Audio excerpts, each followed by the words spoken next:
كنتم خير أمة أخرجت للناس تأمرون بالمعروف وتنهون عن المنكر وتؤمنون بالله. الحمد لله رب العالمين والصلاة والسلام على أشرف الأنبياء والمرسلين.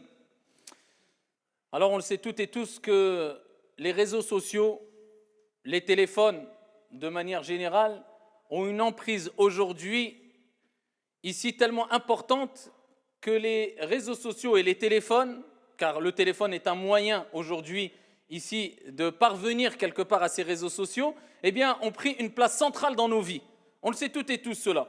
Et personne en y échappe, si ce n'est une minorité de personnes. Donc en général, tout le monde a un téléphone, tout le monde a accès à Internet.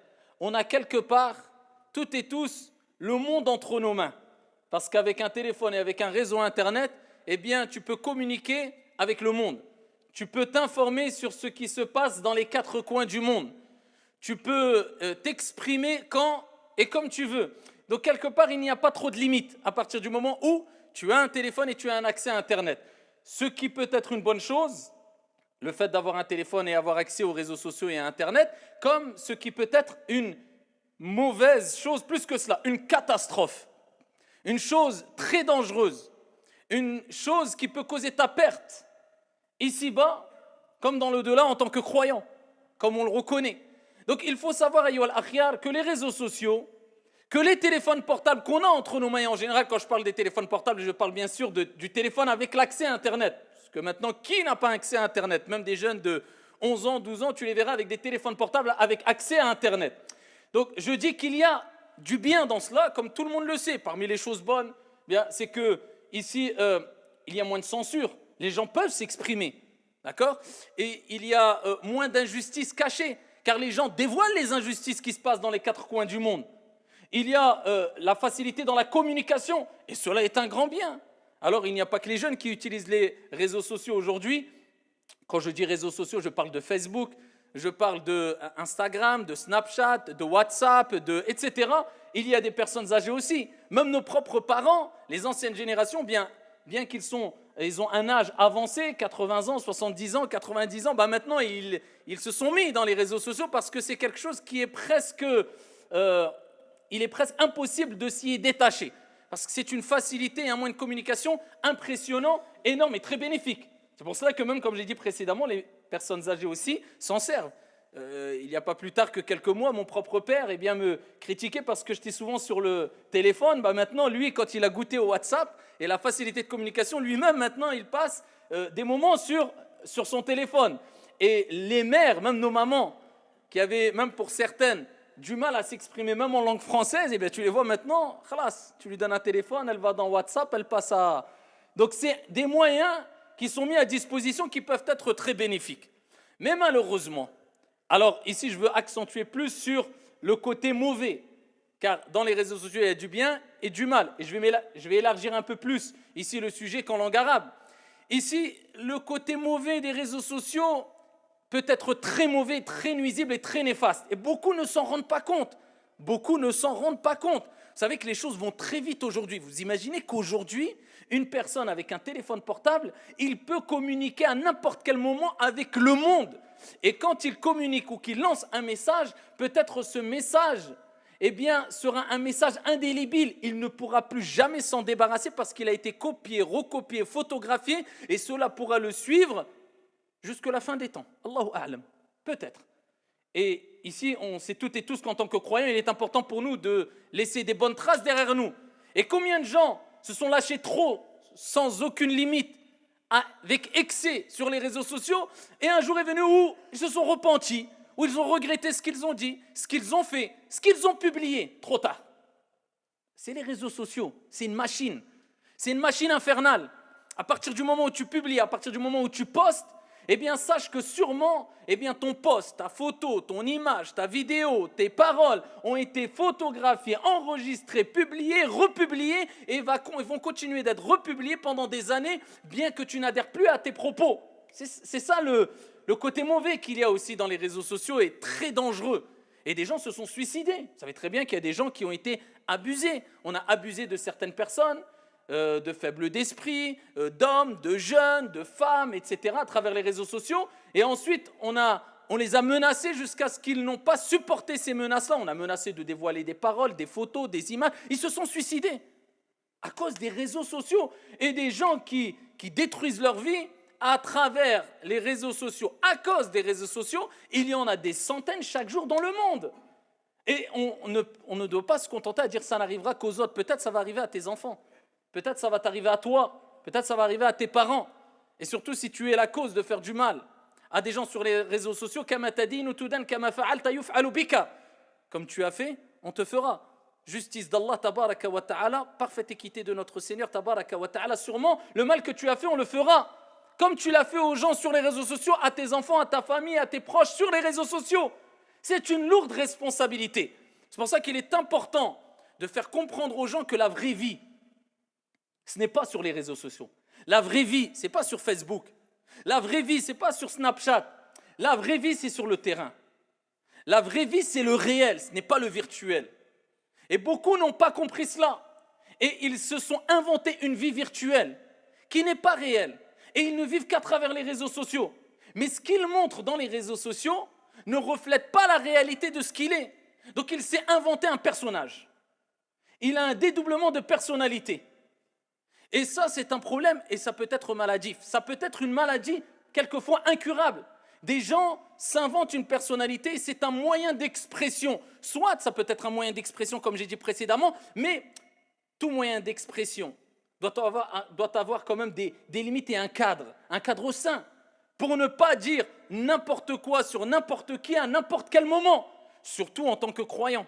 Surtout en tant que croyant. Vous savez que nous, on a des préceptes religieux, on a des enseignements divins et prophétiques qui ne sont pas à prendre à la légère et qui doivent être compris comme les plus grands des érudits les ont compris. Et on doit mesurer l'importance de ces textes à leur juste valeur. Quand le prophète, alayhi salatu wassalam, il nous dit dans Sahih Muslim, Kafa bil mar'i kadhiban an yuhadditha bi kulli ma sami'. Il suffit à la personne d'être menteur, il suffit comme mensonge. Ça suffit pour être considéré comme menteur ou comme avoir proclamé un mensonge. Le fait de répéter tout ce que tu entends. Ça, le prophète, il disait à son époque, où quand des gens répétaient ce qu'ils entendaient, ça avait une répercussion sur 10 personnes, sur 15, sur 2, sur 50, sur 100, sur 200. Là, vous savez que quand tu répètes ce que tu entends sans vérifier, sans savoir s'il y a un intérêt de répéter ou pas, et en général, les gens, ça y est, c'est fini, hein, ils vivent sur Facebook, ils vivent sur Instagram, ils vivent dans les réseaux sociaux, c'est des milliers, des millions de personnes qui ont accès. Vous imaginez la gravité ici du fait de répéter tout ce qu'on entend maintenant. Ce n'est pas dans la vie réelle, sur le terrain, sur les réseaux sociaux. Je ne sais pas si on mesure vraiment l'impact. Alors que le prophète, alayhi salatu wassalam, il a parlé de plusieurs personnes qu'il a vues avec Jibril et Mikaïl lors de son voyage. Et Jibril et Mikaïl ont montré au prophète, alayhi salatu wassalam, plusieurs catégories de personnes qui avaient différents tourments dans l'au-delà. Et parmi ces personnes-là, il y avait une personne qui était châtiée. Et qui était châtiée au niveau de sa bouche, à qui on a arraché la bouche. Et le prophète, alayhi salatu wassalam, il fut étonné. Et Jibril, alayhi salam, et Mikaïl ont informé le prophète, alayhi salatu wassalam, sur ces personnes-là. Ils ont dit, sais-tu qui étaient ces personnes-là? Qu'ont-ils fait pour avoir cette punition dans l'au-delà? C'était des gens qui lançaient un mensonge et ce mensonge-là atteignait l'horizon. C'est-à-dire atteignait l'horizon. C'est-à-dire qu'il se répandait très loin. C'était à l'époque. Là, c'est plus l'horizon que ça atteint quand on envoie un mensonge sur Internet. C'est Neptune et Jupiter. C'est plus l'horizon. À son époque, on disait lancer un mensonge, mais vous savez, hein, bouche à oreille, téléphone d'arabe, etc., ça va vite. Mais imaginez-vous avec les réseaux sociaux. Alors, comment va réagir cette personne-là au jour de la résurrection s'il a lancé un mensonge sur les réseaux sociaux? Au-delà de ça, parmi les choses mauvaises qu'il y a sur les réseaux sociaux, non seulement c'est le manque de retenue, mentir, parler, s'exprimer sans aucune limite et de manière malsaine, je dis. S'exprimer, il n'y a pas de problème, au contraire, exprime-toi. Heureusement que tu as le droit d'exprimer ton point de vue et il n'y a pas de problème. Que les personnes en face de toi soient d'accord ou pas d'accord. Mais il faut un cadre sain quand même, il faut des limites, il faut que ça soit véridique ce que tu dis. Il faut que ce soit en tant que croyant accompagné d'une crainte scrupuleuse de ton Seigneur tabaraka wa ta'ala afin de ne pas porter préjudice à ton frère ou à ta sœur ou aux gens de manière générale quand même. L'espionnage, vous imaginez? À l'époque, c'était mal vu. Et ça faisait partie des grands péchés à l'époque d'espionner, que quelqu'un espionne jusqu'à ce que Dieu a mis en garde dans le Saint-Coran sur l'espionnage. Wala tajassasu. Allah il dit dans le Coran clair. Wala tajassasu. Et ne vous espionnez pas.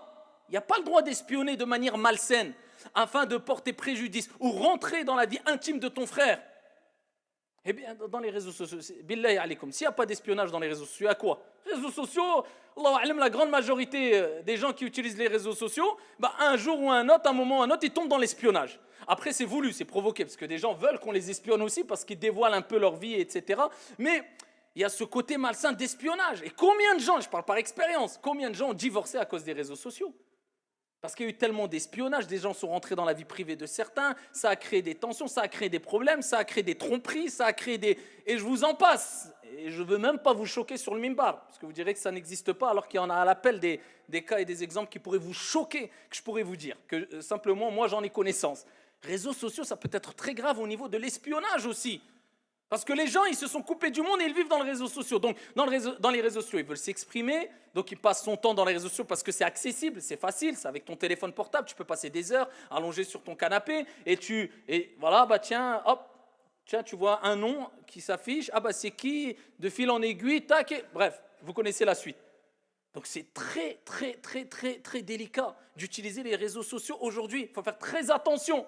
Et il y a ce côté d'espionnage qui peut être très malsain, alors que le prophète alayhi salatu wassalam a dit min husni islamil mar'i tarkuhu ma la ya'ni. Ce qui fait partie du bel islam. Regardez les propos du prophète alayhi salam. Ce qui fait partie du bel islam de la personne, de l'individu, tarkuhu ma la ya'ni. C'est qu'il délaisse ce qui ne le regarde pas. Ça te regarde? Oui, c'est une chose. Ça ne te regarde pas. Pourquoi tu vas sur cette page? Pourquoi tu vas là? Pourquoi tu parles? Pourquoi tu t'exprimes? Pourquoi tu réponds? C'est tes affaires. Non, comme je le dis souvent, trouve le souk rasek. Et ça s'adresse à moi le premier. Mêle-toi de tes affaires. Le prophète, alayhi salatu wassalam, ya ibadallah. Mais qu'aurait dit le prophète à notre époque, billahi alaykum?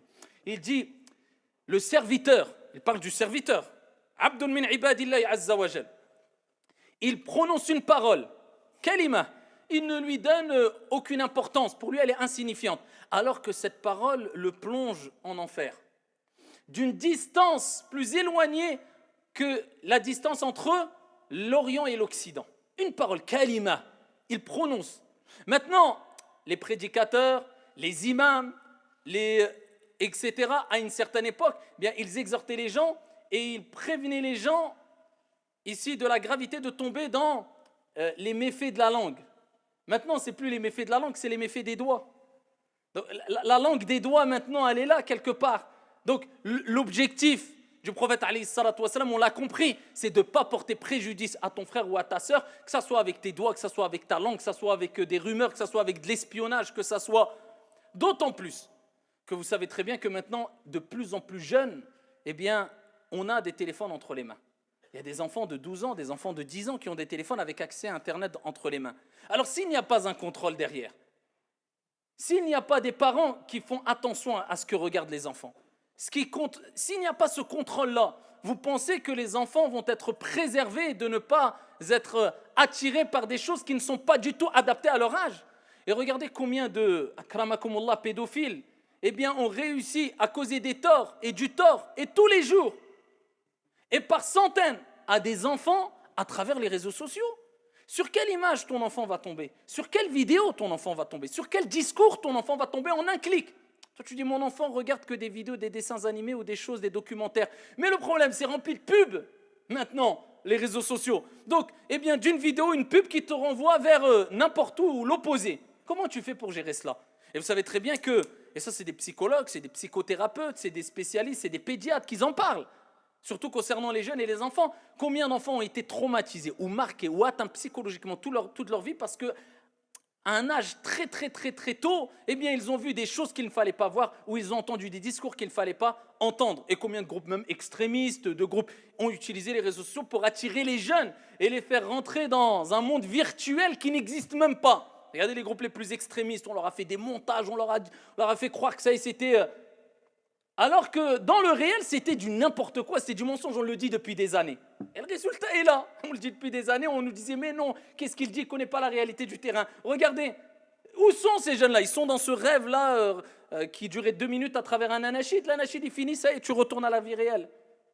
C'est comme ça. Donc, il faut faire très attention à la mauvaise impact des réseaux sociaux et aux mensonges qu'il y a dans les réseaux sociaux, car la vraie vie, je le répète, c'est sur le terrain, c'est pas sur les réseaux sociaux. Et je rappelle que les réseaux sociaux peuvent être utilisés à bon escient. Je ne suis pas en train de dire c'est interdit d'avoir une page Facebook, c'est interdit d'aller sur Instagram, c'est interdit. Je ne suis pas en train de dire ça. Je dis simplement qu'il faut vraiment prendre conscience que ça peut aller, mais extrêmement vite.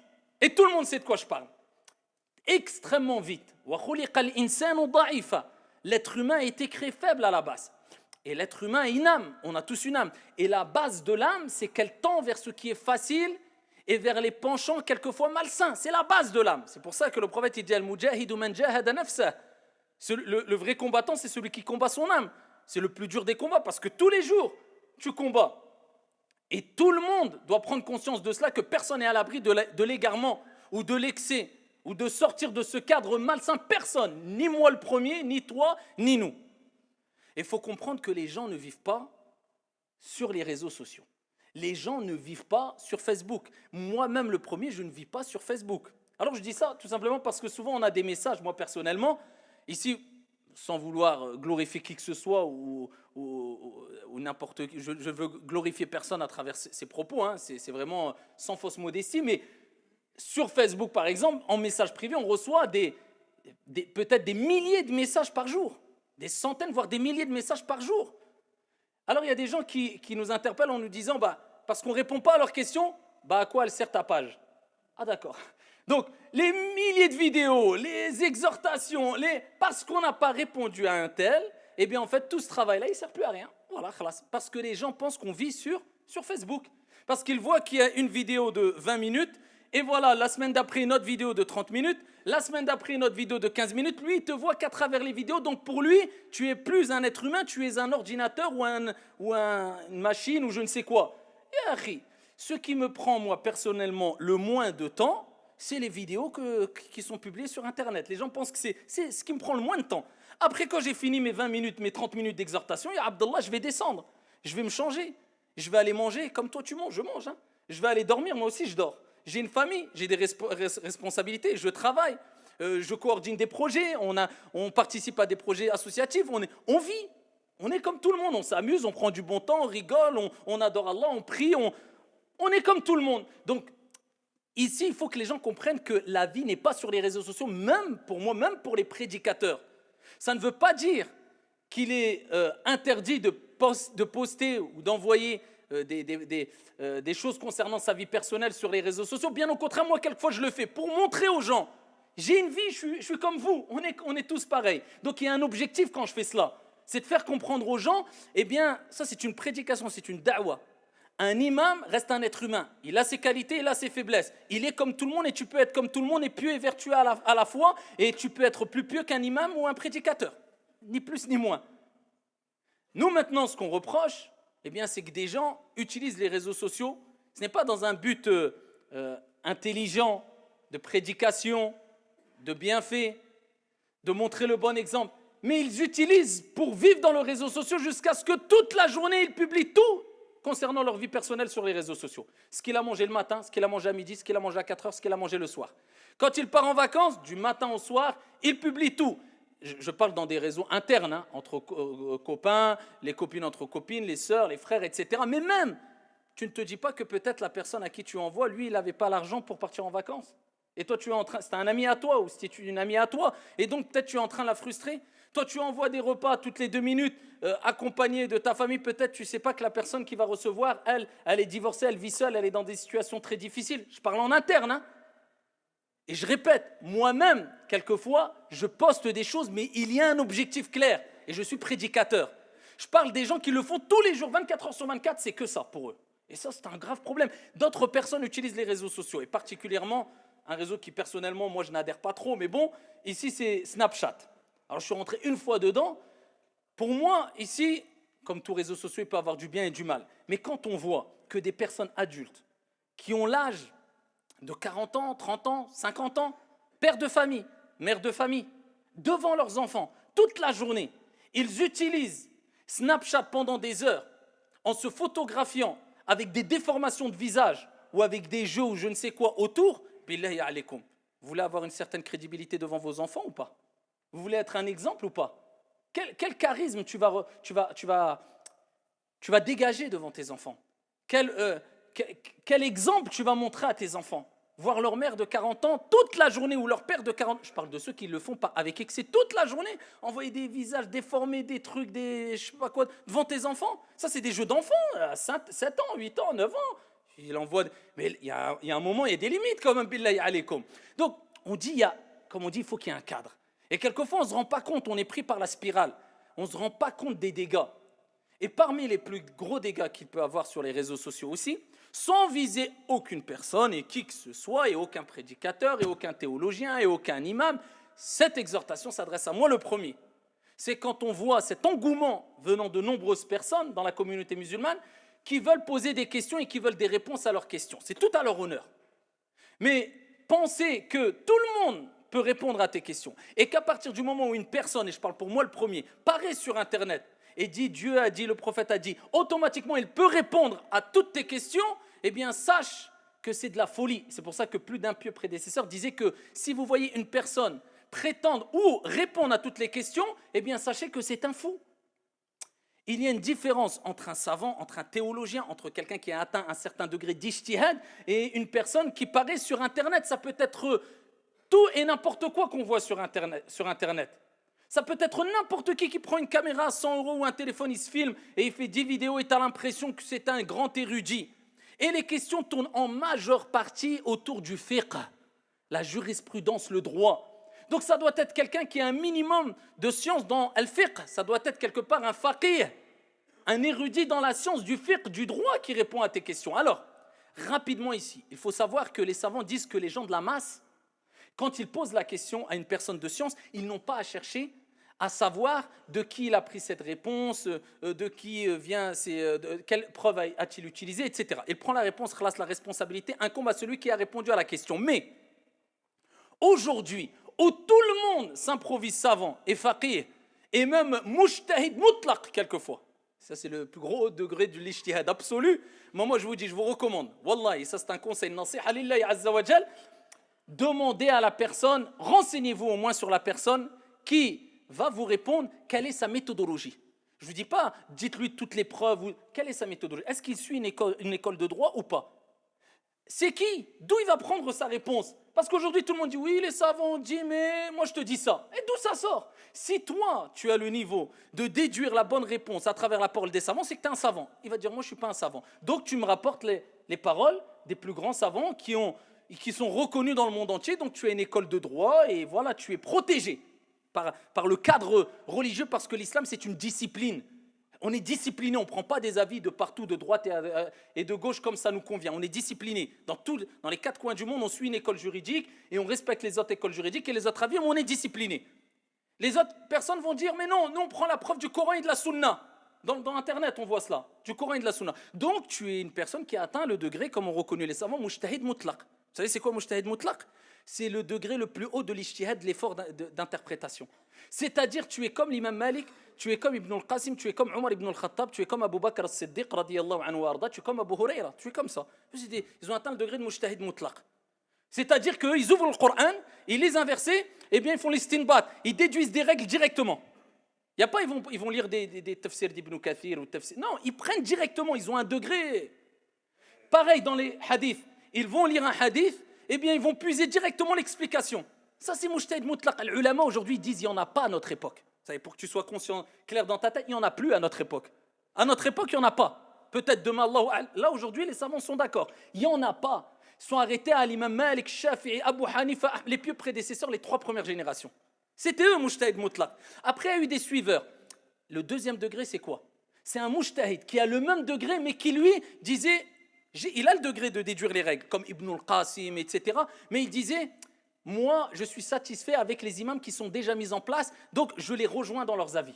Mais il avait le degré. Ça, c'est le deuxième degré. À notre époque, il n'y en a pas. Tu veux continuer? Troisième degré, al-mujtahid fil madhab. C'est celui qui a un niveau tellement élevé de science que dans une école juridique, parce que vous savez, dans une école, il y a des milliers de savants et des milliers d'avis, il est capable de, à travers les règles et les fondamentaux qu'il y a dans l'école, eh bien, de prendre les différents avis et de déduire qu'un avis est plus prépondérant que l'autre.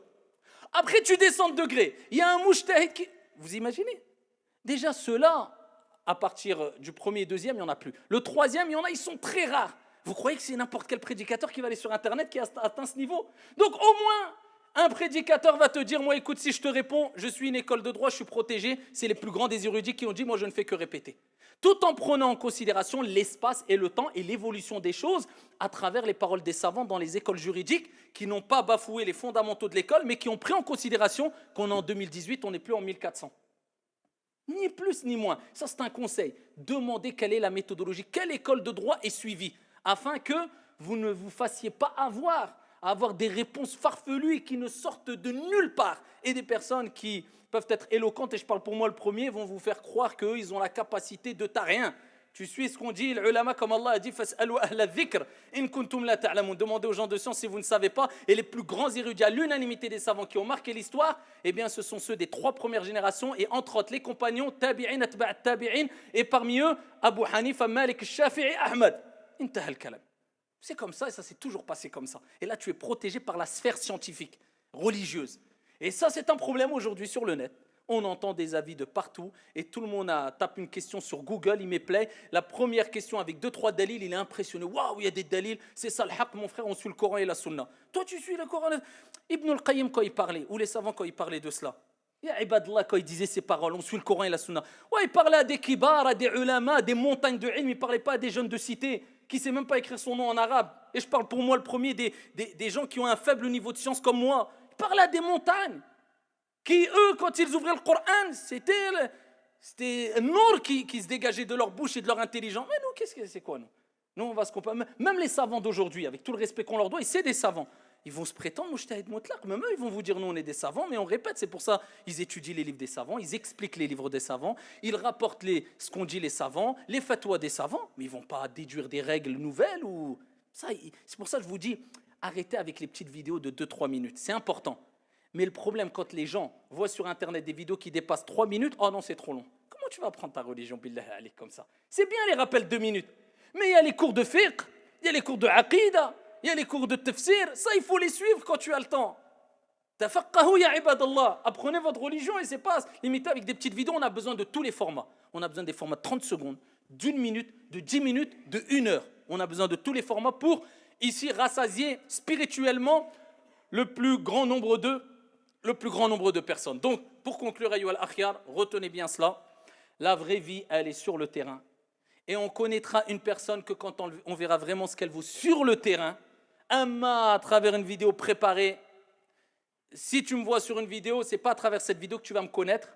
Comme moi, je ne te connais pas et on ne se connaît pas. Tant qu'on ne se sera pas rencontré physiquement et que je n'aurai pas vu vraiment qui tu es, qu'est-ce que tu vaux, et tu n'auras pas vu vraiment qu'est-ce que je suis, qu'est-ce que je vaux et qui je suis. Amma derrière Internet, on peut faire croire ce qu'on veut, ya ibadallah. C'est pour ça qu'Omar ibn al-Khattab, radiyallahu anhu warda, quand il voulait se renseigner sur une personne, il disait, est-ce que tu as voyagé avec lui? Est-ce que tu as eu des transactions commerciales avec lui? Est-ce que tu as résidé avec lui? Quand il disait non, il disait, tu ne le connais pas toi. Comment tu n'as pas voyagé avec lui? Tu n'as pas résidé avec lui? Tu n'as pas eu des transactions commerciales avec lui? Tu me dis, je le connais, tu ne le connais pas. Voilà pourquoi ne croyez pas connaître les gens à travers les réseaux sociaux, simplement que ce soit un prédicateur imam ou je ne sais quoi, c'est totalement faux. Et revenez à la vie réelle, sans mettre de côté les réseaux sociaux. Je rappelle, moi-même, comme je le dis souvent, j'utilise les réseaux sociaux et je continuerai à les utiliser. On espère que ça soit à bon escient, avec sincérité. Mais faites très attention et mettez-vous un cadre sain, sincère et avec des limites, bi'idhnillahi tabaraka wa ta'ala, sans oublier qu'Allah Jalla wa ala, rien ne lui échappe. Et qu'Allah Jalla wa ala dit dans le Coran, Ma yalfidhu min qawlin illa ladayhi raqibun atid, il ne prononce aucune parole sans avoir auprès de lui une personne qui est un guetteur qui est prêt à inscrire, c'est-à-dire un ange qui est prêt à inscrire ce qu'il dit ou bien ce qu'il a fait. هذا وصلوا وسلموا رحمكم الله على